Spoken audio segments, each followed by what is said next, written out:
السلام علیکم ورحمۃ اللہ وبرکاتہ۔ رب اشرح لی صدری ویسر لی امری واحلل عقدۃ من لسانی یفقهوا قولی رب زدنی علما رب زدنی علما رب زدنی علما۔ ویورز، آپ لوگوں کے بیچ میں ابھی حاضر ہوا ہوں۔ چند باتیں رکھنا ہے جو بہت ضروری ہے، اور انشاءاللہ آپ لوگ آخر تک بنے رہیں گے۔ چند منٹ کی یہ ویڈیو بھی ہے، انشاءاللہ آپ پوری دیکھیں گے۔ آج میں نے کچھ چیز نوٹ کی ہے۔ سوال یہ ہے کہ شفا میں تاخیر کیوں ہوتی ہے؟ یہ بہت اہم سوال ہے، اور قرآن سے علاج جو ہوتا ہے اس میں تاخیر ہونے کا کیا سبب ہے؟ کیونکہ قرآن شفا ہے، جس طرح سے اللہ نے فرمایا ہے وَنُنَزِّلُ مِنَ الْقُرْآنِ مَا هُوَ شِفَاءٌ وَرَحْمَةٌ لِّلْمُؤْمِنِينَ۔ ہم نے قرآن نازل کیا ہے، مومنوں کے لیے رحمت ہے اور شفا ہے۔ اب اس میں 4 چیزیں ایسی میں نے نوٹ کی ہے، آپ لوگوں کو سننا چاہیے۔ انشاءاللہ امید ہے آپ لوگ سنیں گے۔ اگر سبسکرائب نہیں کیے ہیں تو پہلی فرصت میں انشاءاللہ آپ سبسکرائب بھی کریں گے، شیئر بھی کریں گے، لائک بھی کریں گے، کمنٹ میں بھی کریں گے۔ جو بھی کچھ ایسی کمی ہے آپ فوراً ہمیں بتائیں، انشاءاللہ میں اس کو سدھاروں گا۔ تو چند باتیں یہ ہیں، رقیہ پڑھتے ہوئے کبھی کبھار ایسا محسوس ہوتا ہے کہ اس سے فائدہ نہیں ہو رہا ہے، تو اس کی کیا وجہ ہے؟ قرآن شفا ہے، اس میں کوئی شک نہیں ہے، مگر اس سے شفا میں کبھی تاخیر ہو جاتی ہے۔ مریض کو مایوس نہ ہو کر صبر کرنا چاہیے۔ تاخیر کے چند اسباب یہ بھی ہو سکتے ہیں۔ نمبر 1، مریض پر بندوں کے حقوق باقی ہوں گے جن کی ادائیگی ضروری تھی مگر ادا نہیں کیا، تو وہ دعا کی قبولیت میں رکاوٹ بنی ہوئی ہے۔ پہلے فرصت میں مریض کو اس چیز پر غور و فکر کرنا چاہیے۔ اگر یہ چیز ہے تو ہم اس چیز کو ادا کر دیں۔ نمبر 2، ہم نے ایک چیز اور نوٹ کی ہے، مریض کو قرآن کے شفا ہونے میں مکمل یقین نہیں ہے۔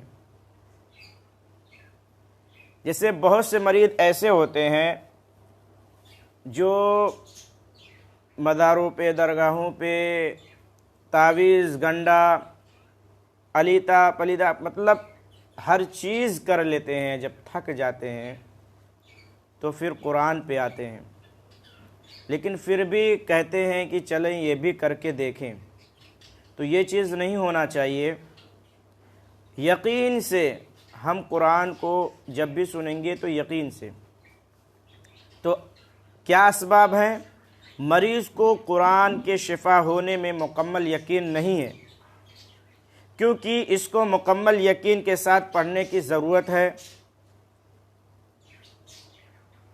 نمبر 3، کچھ دن پڑھنا پھر اثر نہ دکھائی دینے پر چھوڑ دینا، یہ بھی تاخیر کا ایک سبب ہے۔ جبکہ شفا ملنے تک رقیہ مسلسل پڑھتے رہنے کی ضرورت ہے۔ رقیہ یا آپ خود پڑھیں، یا اگر آپ رقیہ کروا رہے ہیں کہیں سے، تو اس میں کیا ہے، آپ کو تاخیر، مطلب اس میں آپ کو برابر چلنا ہے۔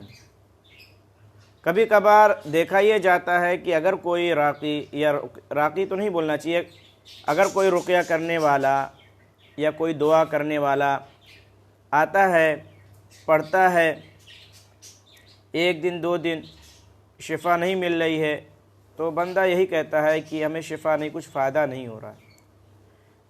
تو یہ چیز ہمیں نہیں کرنی چاہیے، ہمیں یقین رکھنا چاہیے کہ قرآن شفا ہے، کیونکہ اللہ نے قرآن میں فرمایا ہے وَنُنَزِّلُ مِنَ الْقُرْآنِ مَا هُوَ شِفَاءٌ وَرَحْمَةٌ لِّلْمُؤْمِنِينَ۔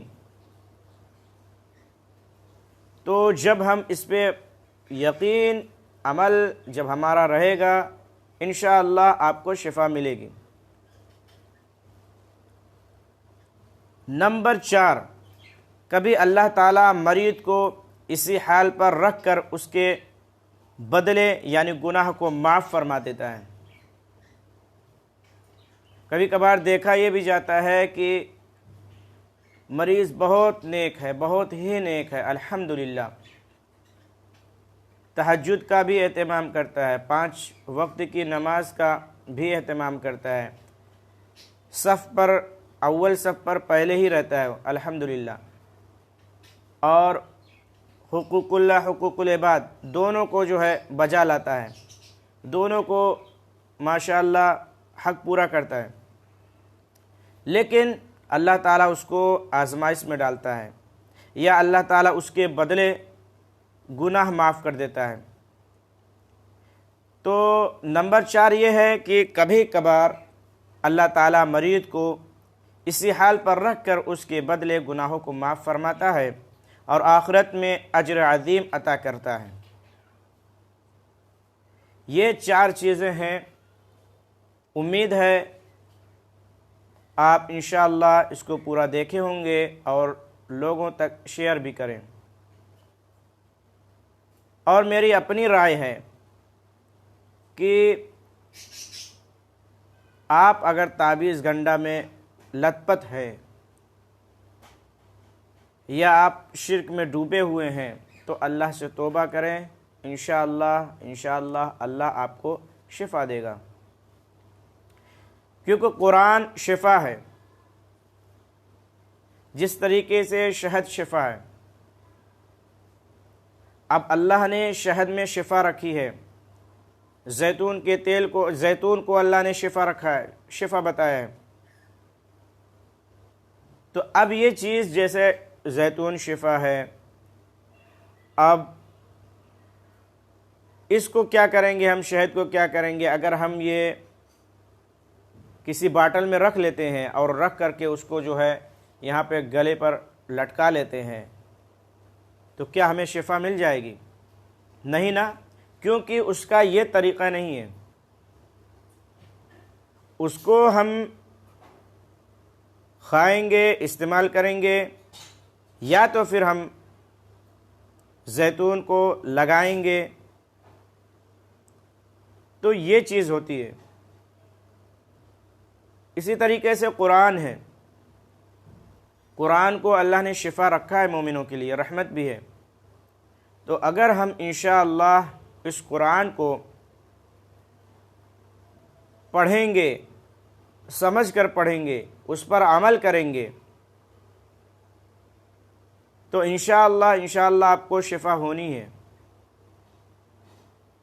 کیونکہ قرآن شفا ہے۔ اللہ نے پورا قرآن شفا رکھا ہے، اور ہمارے ہندوستان، پاکستان، بنگلہ دیش کے لوگ کیا کرتے ہیں، اسی قرآن کی 1-2 آیت نکال کر کے اس کو تعویذ بنا کر کے گلے پہ لٹکا لیتے ہیں۔ تو یہ چیز نہیں ہونی چاہیے۔ پورا قرآن شفا ہے، ہم اسے نکال لے رہے ہیں، وہاں سے ہم اس کو جو لکھ کر کے ایک ہی آیت کو یا 2 آیتوں کو لکھ کر کے اس میں لگا دے رہے ہیں، تو یہ چیز بہتر نہیں ہے۔ اس پہ عمل کرنے کے لیے آیا ہے، اس کو تلاوت کریں، اس پہ پڑھیں، عمل کریں، لوگوں کو بتائیں، تو انشاءاللہ امید ہے، اللہ سے امید رکھیں، اللہ شفا دے گا۔